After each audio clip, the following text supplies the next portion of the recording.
बड़ बहु धारावाहिक आपण मैंने देखिए रोमिल कहे सोवांश तू जमा भी टेंशन नेना आराध्या बहुत स्ट्रांग गर्ल किसी भी क्षति हो न से पूरा पूरी ठीक थे। शिवांश कहे आई नो भाई मु जानी किसी भी क्षति हो न सामने जी थी से विपदे थिबा। रोमिल कहे शिवांश तू यही टाइम रे भी जोकिंग करुचु। शिवांश कहे हाँ भाई एमती कहीकि मो मन को टिके बुझे नौचे कहीं मते बहुत टेंशन लगुचे। आराध्या एबे कोठी थिबे को कंडीशन रे थिबे तांको फोन भी लगुने आउ से मते कॉल बैक भी करूनाहांते मते तांका पई बहुत टेंशन लगुचे।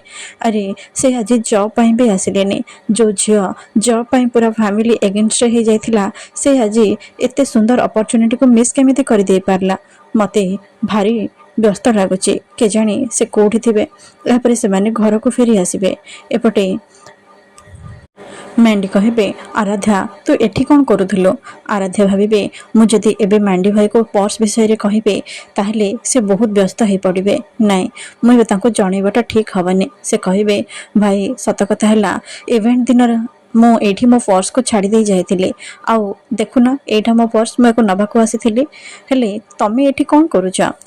मेंडी भाविबे मु जदि आराध्या को एबे साइली विषय रे कहिबे कि मु ता पर्स नबा को एठी आसीथिले ताहले ये मते चिड़ेबा आरंभ करदब ताको लागिबो जे मु साइली पछरे पड़ीचे ना ताको एबे कहिबाटा ठीक हबने। से कहिबे मु भी मो पर्स को एठी भूली जाइथिले ताको ही नबा को आसीथिले।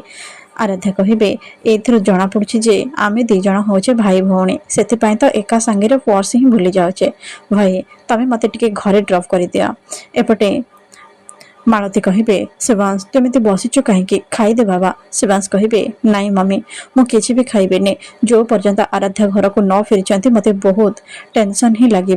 मु थरे मैंडी और गौतम सहित फोन रे कथा हो जाए तापर जाई खाइबे। यही समय रे आराध्या घर को आसीबे आउ मैंडी ताको छाड़ी दे चली जिबे। मालती कहे देखुचु अरे तू जहाँ पाई खाइबा पीवा बंद करके एठी चुपचाप ही बसी रहीचु से केमती दांत देखे देखे आसुची। आराध्या कहे नाई मम्मी मु खुशी हो नथिले बरम मु गोटे जिनिस खोजिबाकू जाइथिले। मम्मी आम परिवार निश्चय कहीं शत्रु अछंते जे आम परिवार को बर्बाद करबाकू चाहछंते बस मु साकू ही खोजिबाकू जाइथिले। देखंतु ए पर्स मते सेइठु मिलिचे मते ए पर्स सेइठु मिलिचे जोठी गोलू को किडनैप करके रखा जाइथिला। शिवांश कहे आराध्या तमे पुणी से काम रे लागि गल मु तुमको केते थर कहिबे ए बेकार चिंता मुंडरू काढी दियो बोले आउ आमे समस्ते तुम पर टेंशन रे अछु तमे ऑफिस को ठीक टाइम रे आसिलनी बोले आमे व्यस्त होछु आउ तमे पुणी थरे से किडनैपर पछरे पड़िचा। आराध्या कहे शिवांश मु जहाँ भी कहूचे सत कहूचे ए देख सेठू ए पर्स मिली आ पर्स रु मते आम फैमिली फोटो मिली मते लगुचे से झिया सहित आम फैमिली निश्चय किसी ना किसी पुराना कनेक्शन अच्छे। शिवांश कहे भाई ये तो आम फैमिली बहुत पुराना फोटो ता माने केही आम फैमिली सहित जानी शुणी सब करुचे आम फैमिली क्षति चाहूचे ताहले आमको ए मैटर रे टिके सीरियस हवा को पड़िबा। एहापरी से फोटो को मालते देखिबे आ कहिबे ये तो ता जन्मदिन फोटो। आराध्या कहिबे कहा जन्मदिन मम्मी। मालती कहे तू से पर्स रो आउ कौन पाइलु। एहापरे से एक नेकलेस काढ़ी मालती को देबे आ से कहिबे ये तो मो झीर ता माने से फेरी आसीचे। आराध्या कहे शिवांश मम्मी सब कौन कहते किए कहा विषय रे कहते।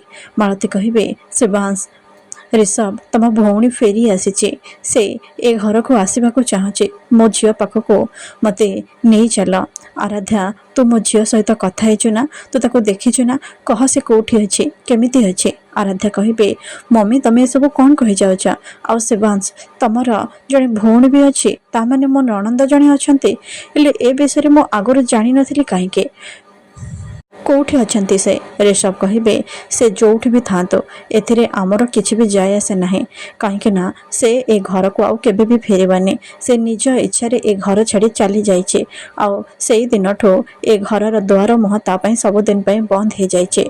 मालती कहे नाही ऋषभ तू एमिति कहना। शिवांश कहे भाई तू ए कौन कहूछ अरे से जेते जहा हेले भी आम भौणी आमर ता प्रति किछि कर्तव्य अच्छे से निश्चय किछि असुविधा रे पड़िछे आ सेति ପାଇଁ ଏବେ ଘରକୁ ଫେରିବାକୁ ଚାହୁଁଛି। ତୁ ଏମିତି କହନା ଭାଇ, ତାକୁ ଘରକୁ ଆସିବାକୁ ଦେ। ମାଳତୀ କହିବେ, ହଁ ରିଷଭ, ତୁ ମୋ ଝିଅକୁ ମୋ ପାଖକୁ ଫେରେଇ ଆଣ। ଗୋଟେ ମା ତା ଛୁଆ ପାଖରୁ ଅଲଗା ହେଲେ କେତେ କଷ୍ଟ ହୁଏ ସେ କଥା ତୁ ବୁଝିପାରିବୁନି। ମୁଁ ତତେ ହାତ ଯୋଡ଼ି ନେହୁରା ହଉଛି ବାବା, ମୋ ଝିଅକୁ ମୋ ପାଖକୁ ଫେରେଇ ଆଣ। ତାପରେ ରିଷଭ ସେଠାରୁ ଚାଲିଯିବେ। ଆରାଧ୍ୟା କହିବେ, ରୋହିଣୀ ଭାଉଜ, ତମେ ଟିକେ ରିଷଭ ଭାଇକୁ ବୁଝାଅ ନା। ମୁଁ ତ ଆଗରୁ ଏ ବିଷୟରେ ଜାଣିନଥିଲି, ହେଲେ ଏବେ ମମିଙ୍କ କଥା ଶୁଣିଲା ପରେ ମୋତେ ଲାଗୁଛି ସେ ତାଙ୍କ ଝିଅ ପାଇଁ ପୁରାପୁରି ବିକଳ ହେଉଛନ୍ତି। ଆମକୁ ତାଙ୍କୁ ବୁଝେଇବାକୁ ପଡ଼ିବ। ତମେ ରିଷଭ ଭାଇକୁ କହିକି ତାଙ୍କୁ ଏ ଘରକୁ ଫେରେଇ ଆଣ। ସେ ଏତେ ନିଷ୍ଠୁର କେମିତି ହେଇପାରିବେ? ରୋହିଣୀ କହିବେ, କ'ଣ କହିଲ? ରିଷଭ ନିଷ୍ଠୁର? ନିଷ୍ଠୁର କିଏ ଆଜି ମୁଁ ତମକୁ ଦେଖେଇବି। ଏହାପରେ ସେ ଆରାଧ୍ୟାଙ୍କୁ ଉପର ରୁମକୁ ନେଇଯିବେ। ଏପଟେ ସେବାଂଶ ଆସି ରିଷଭ ପାଖରେ ପହଞ୍ଚିବେ।